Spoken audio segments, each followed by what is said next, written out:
Welcome back to Sunrise Today. We're taking a look at this back and forth about the NFIU guidelines, what NFIU can really do, what the law stipulates, and the governor's response. Mr. George Eke is here with us. He's a legal practitioner. Thank you for coming on today. Thank you so much. Well, this particular matter, almost at the risk of perhaps not getting a right impression, because yes, a lot of people want local governments to work. But at this point in time, having seen the response from the NGF about what NFIU's guideline actually say, would it be out of place to start by saying, first of all, does NFIU, is that part of their core objectives, these guidelines that they've set out for local governments, perhaps particularly in light of what the Constitution says? Well, you see, these are part of the inadequacies of the 1999 Constitution as amended. Because you see, it is a constitution that, in this particular case, double speaks. It says one thing and goes ahead and says another. Here is a constitution that elaborately empowers the local government. From section 7 of the constitution, especially 5, 6, subsections 5, 6, and 5, 6, as a matter of fact, empowers the local government, to do quite a lot. Again, you talk about the 4th schedule of that constitution, which gives a myriad of functions to the local government. This is a local government that is created by the federal government and enshrined in the constitution. The same constitution now empowers the state to also create local government, empowers the state to also give functions to the local government, such that at a particular point in time, you are not too sure of whether their functions are those as enshrined in the Constitution or as legislated by the Houses of Assembly. When it empowers the state, via the State Houses of Assembly? Yes, via the State Houses of Assembly to create local government. So that you can notice that that was actually the provision from which Bola Tinubu, when he was governor of Lagos State, attempted to create local government. Except the snag. Indeed, finished creating the local government, and only to find out that, the court now declared it incoherent. Yeah. Incoherent in the sense that it now requires National Assembly to pass an act, and not just a regular act, an act that will amend the Constitution, such that those local governments will be enlisted in the Constitution. What does that suggest? It means that you will have to get 2/3 of the states. In other words, all the states will have to agree that Bola Tinubu can create his local government. And that was why no local government was created in Lagos State. They ended up being administrative centers or development centers. Having talked about the inadequacy of this constitution, the governors, of course, the politicians they are, now cashed in. Pardon me, but what is that inadequacy now? You're saying section 5, 6, and 7 contradicts 162 and several other subsections in that 162. You see, it gives powers to several organs to such an extent that you are left confused with regard to who should do what. The Constitution very clearly specifies the functions of the local government in Schedule 4. In that schedule, it talks about what the local governments are supposed to do. And like I told you, it goes ahead again in section 7, subsection 6, to talk about what the Houses of Assembly of individual states can do by way of the composition of the local government, the structure of the local government, the functions of the local government. So which do we go with first? Public revenue too. So which do we go with first? So ordinarily, whatever is listed in the Constitution should take precedence. But at the same time, the powers of the state Houses of Assembly is also listed in the Constitution. So two of them almost like go pari passu, and that is why this confusion exists as to with regard to local governments part of the federative units. At a particular point in time, some people have argued, no, it is the states and the federal government that are federated. But Mr. Eke, pardon me to take you back to this, because I'm seeing some of the feature that seems to feature both in this section 7, which you said, sub 6, which you spoke about, and 162, because I see what 76 here, and correct us if I'm wrong on that interpretation, where it says sub B, the House of Assembly shall, of a state, Yes. shall make provisions for statutory allocation of public revenue to local government councils within the state. And we also see that 162 talks about the same powers of the State House of Assembly, ensuring that, yes, funds cannot go in a certain way unless, as otherwise said, by the State Houses of Assembly. State House of Assembly. So wherein comes the NFIU guideline saying don't do or transact certain funds without... Well, you see, but I can see what NFIU is doing as part of the advocacy. I don't know about stepping their bounds. No. It's part of the advocacy, but it now has an official garb with regard to, local government autonomy. What he asked is, have they overstepped their mandate? They have not overstepped their mandate in the sense that they are also, it is an intelligence-driven organization. My only worry is that they don't have prosecutorial powers, and you cannot begin to threaten anybody when you cannot probably, take the person to court and prosecute him. But I think they want to hide under their sister organization. The EFCC? The EFCC. Because the EFCC has overwhelming powers to prosecute. Indeed, that argument that, the State Houses of Assembly must have to invite EFCC with regard to a fraud that has taken place in the state before they can come in does not fly. In the sense that EFCC can invite, there's nothing wrong about the Houses of Assembly inviting the EFCC with regard to any fraud that has taken place in the state.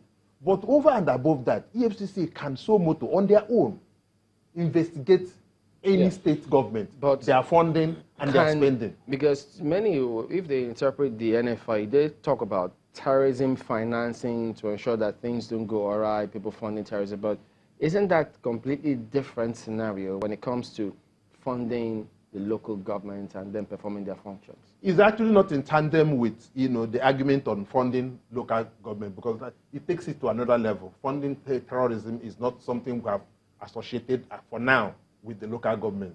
Even in very crisis-prone areas, we have not gotten that intelligence that the local governments are funding, terrorism and all of that. Because the first instance, the local governments don't even have their funds. They are staffs of funds. That's what takes us to even Section 162, which is the joint account story. Yep. The joint account story is actually the meat of this matter, in the sense that we expected that the Governors Forum was going to react in this manner. The reason is this: that joint account is very, very important to the governors. As a matter of fact, let me tell you, that is actually what attracts quite a number of people to contest for that position, because it is like a free fund. You see, the intent of the Constitution, or the intent of the drafters of the Constitution, was that these monies will be paid into this joint account, and the governors or the state government, in turn, will pass it to the local government, so that they can have this third-tier development and third-tier governance. Yeah. But it has not happened that way for quite some time now. If you notice, there have been only sole administrators and appointees in 80% of the time of quite a number of the states. They don't have elected local government. But the constitutional issue here and the legal issue is that you are not even supposed to pass on the funds to them if they are not democratically elected, because that is what the Constitution says here, that there should be a democratically elected local government. So if they've been getting the funds, yes, it violates the Constitution? No, it does. So that's the problem. That's the problem that President Obasanjo then had with Tinubu, when he said he wasn't going to release the funds to unelected local government. Because Tinubu has created them then. I think they came up to about 40-something, quite a number. 56. 57. Okay. 30, he created 37 local government. In addition to council development, in addition to 20. But one of the issues that one may want to query at this point, yes, then would be, And this is not happening just in Lagos, just as you pointed out. We just talked about it yesterday in Bauchi State and in so many other states as well. What is it that makes the governors insist to govern the local governments the way they like without enforcing that there should be elected chairmen and councillors in those local governments? Otherwise, why give them the money? Okay, let me now make that point again. We're not talking politics as against law. The reason, the attraction, the pull factor for most governors, forget the TV appearances of we have come to serve and all of that, is the funds that come to the local government. That is why, if you notice, almost all the governors have appointed local government caretakers. The reason is this: they are essentially their poster boys. They sit down in one place and say, such and such person is going to be local government chairman of whatever, whatever. And when the funds come in, now we're not talking about the funds, they simply call them and say, take this much to be able to pay your staff salary and all of that. The rest goes to the governor. Can't we say at that point that if the governors refuse to organize local government elections, they are violating the Constitution? They are. That's why another branch of this discussion is that the NGOs, some of us that are public policy analysts and all of that, don't bother about what goes on in the states. Let me tell you this. Revenue allocation. The federal government gets about 52, I think 51 point something, and the states get 48 or thereabout. In other words, ex facie, that's on the surface of it, it is almost half of the revenue that goes to the local governments, to the states and the local governments, since they now come in one bulk. And the other one goes to the federal government. But you see, a number of us are here abusing the federal government. No, you have not done this. You have not done. Meanwhile, the governors that have taken half of the revenue go to their states as if it just gets to their kitty. No NGOs are bothered about what the governors are doing with these funds. Even over and above that, you still find out that they get all of these bailout funds, they get Paris refund, they get one of these, most of these intervention funds and all of that. The governors simply collect the money. A number of them. But Mr. K, we've had the former governor here, some of them too, they have consistently say, in fact they maintain that these funds that they're talking about is not even sufficient for the local governments. That they themselves, in many cases, have to augment the funds for local government. Former Delta State governor, he said, look, yes, we give them the money, but it's not even enough. No. Chamberlain, that may be a television response. What is on ground is that the governors don't give them their money. The local government, do you hear about Argon again? Argon is supposed to be the chairman of local government, democratically elected. What you now hear is Noge. Noge are employees. Well, Argon is still there, even though some of them tell us. Hear about them. Some of them tell us that, well, yes, some get the funds, others. Chamberlain, I can but tell they wouldn't you want here. to speak on TV. Go back and look at it. Less than 30% of the local government chairmen in this country are democratically elected. Will it be sentimental if the rest are just appointed? They are just poster boys of the governors. Okay, but will it be sentimental if we suppose that if the governors feel uncomfortable or see the reason that perhaps funds are not enough even to pay salaries in the one hand, talk more of going down to the local government, will it be reasonable to suppose that if this is not working, we may have to go back to the Constitution and amend it such that the local government, since it's a rubber stamp of sorts, pushed forward by the governors, by appointing caretaker committees, and then amend it and scrap the local government? No, it's not even scrapping the local government. If you notice, one of the recommendations of the 2014 Constitutional Conference was that remove the local governments from the Constitution. Allow the governors, the states, to create as many as they want to. So that it is this issue of 174 local governments, you now sit down at Abuja and begin to allocate funds to them, the funds that never get to them in any case. So that's the thinking. It's not even to scrap them, but let the states create as many as they want to create, so that you stop funding them centrally. Since, as a matter of fact, the situation now is that the funds don't even get to them. But you see, part of the point we also want to make here is that that fund that is supposed to come from the federal government to the local government doesn't get to them. But section 7 sub 6 that you read now enjoins the state government to equally fund the local governments. Nobody talks about that. What we are even talking about is the joint account that comes from federal government. Nobody is even talking about how much is the state government giving to the local governments. The whole idea now is that the state governments are now thinking that the chairman of the local government needs to be handheld to tell them what to do, help them do whatever, without knowing that there are some local governments that are smarter, more intelligent, have more capacity than the governors. I mean, you can see that. I mean, somebody like Wike today was local government chairman. The deputy speaker today, Ike Premadu, was local government chairman. It showed quite a number of people who were local. And it's not like they read another degree or had another training that empowered them to become what they are today. You've identified some of the challenges, which NFIU say this is part of what they want to sort out, except, of course, there's a snag there in terms of what the law actually says they can or cannot do.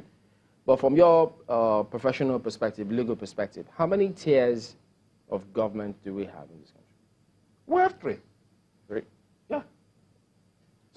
Some say, look, we have the federal government and state government. No, that's the argument. But I've addressed that argument that if the Constitution takes its time, Section 7, elaborately talking about local government, not only that, talks about 162, how money will be given to them, goes beyond that to Schedule 4, speaking just only about functions of a local government. It is a very recognized and constitutional tier of government. But the functions are still under the state. No, the state ought to administer the functions of the local government to them, and the local government carries on. The on. Constitution specifies what the local government should do. You get the point? Under but the at the same time, like I said, the contradiction is that the Constitution also says the state government or the state assembly should be able to say what the local government should do by their own local legislation. In that light, so then, do we have a third tier?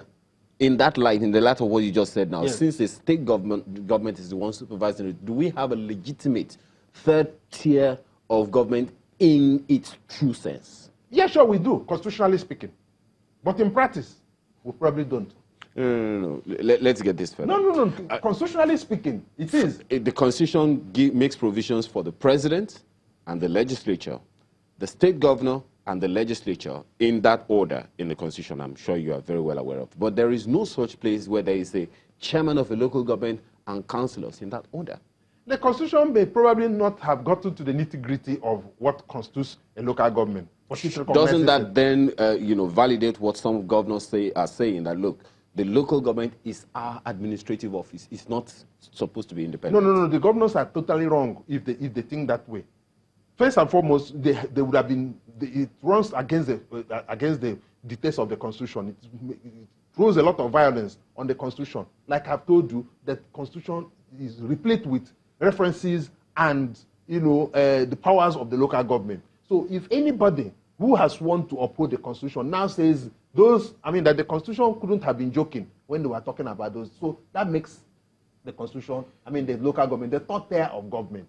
But the point is that now that we are looking at, amending the Constitution or having a totally new Constitution, should the local government continue to be a third tier of government as recognized in the Constitution? And they are saying, look, let the the state governments create as many local governments as they want to, since they now see them as administrative posts. How will they be funded then? They'll be funded by the states. That's why we're saying the federal government should stop funding. Let's talk about this solution now, because if there's a challenge concerning what to do in order to ensure local governments function, which is why this is coming up today. First of all, is the NGF wrong to have issued that statement saying, look, NFIU cannot arrogate to themselves the kind of powers because they don't have this? If they are an agency of government under the CBN, you cannot do this. You see, the NGO's reaction is not altruistic. It's born out of some selfish, Selfish? background. Yeah, sure, it is. I mean, like I told you, as but from the point of law, are they right or wrong? it's probably going to be tried, going to be tested in court. You get the point? You see, on the surface of it, NFIU is doing what is right.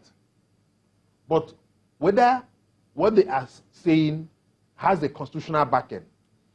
So is it fair to say they're doing what is right in the wrong way? They are doing what is right, what appeals to the Nigerians, what appeals to good governance, but I don't think they have a constitutional backing to that. So that constitutional backing is to the extent that when they threaten, when you threaten, you should be able to prosecute, you should be able to follow it up with some kind of power. Do they have power to prosecute? But it draws its powers from EFCC and money. Good. I say the more that can happen now is that since they are a sister organization to EFCC, they will use the prosecutorial powers of and the powers of EFCC, their powers are so elaborate.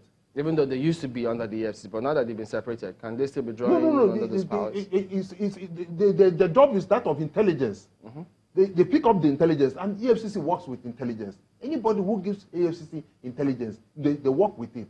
That is why when we're talking about EFCC having to investigate state governments and all of that, I'm still very uncomfortable with that perpetual order, the restraining order that we have in Rivers State, where the court said that EFCC is restrained perpetually from investigating. So why can't EFCC challenge it if they feel Beautiful. that, I'm just wondering why EFCC has not been able to challenge that system, because it's an order that doesn't appeal to me, that I'm not quite comfortable with. I don't agree with it, you see, because EFCC's powers are such that anywhere that is suspicion of fraud and all of that, they can investigate it. And in any case, ordinary common sense shows that you cannot go to Abuja, collect money, go back to your state and now say, no, nobody should come and investigate this money. It is now our money. Do you think the EFCC... Yeah, go ahead. Okay. Concerning the local government, how do we compel the state governors, for instance, at the state, to ensure that we have local government elections in order to legitimize and stamp post, should I say, consolidate the presence of local governments in the states? The whole idea is probably by way of agitation. Like I keep telling you that the NGOs at the local levels are not just doing anything. If people begin to insist that conduct local government election for us, otherwise we do not recognize these appointed chairmen and sole administrators and acting, whatever committees that you have littered all over the country and all of that.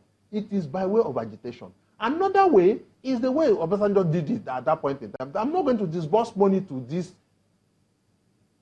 illegal organizations that are... Does it still address the problem?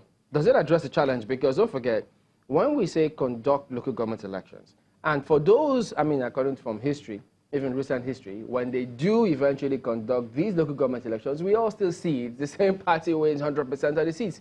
So does it still solve the problem of getting funds to local government for proper administration? Yeah, so let them conduct the election. The point that the election is not properly conducted will be another matter. Indeed, that is even the reason people are now agitating and advocating that INEC should now be in charge of conducting of local government elections. You suppose that INEC should now come in? Oh, sure, it's an independent body, because you see, from what Chamberlain has said, which is very, very true, is that most times when these governors conduct local government elections, what they call ISEC, NSEC, whatever, depending on the title, the acronym in the state, Independent Electoral Commission of the state, which in any case is not independent. The governor simply calls one of his old classmates or one of his friends and all of that. You are chairman of my electoral commission and all of that. And he tells him what to do. The man works from answer to the question.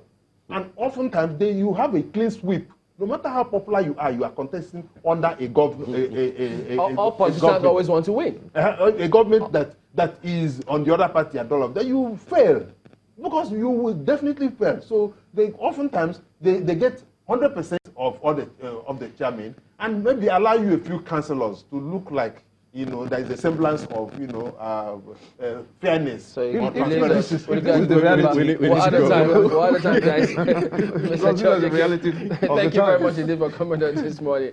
So we'll be back in a moment. Don't go away.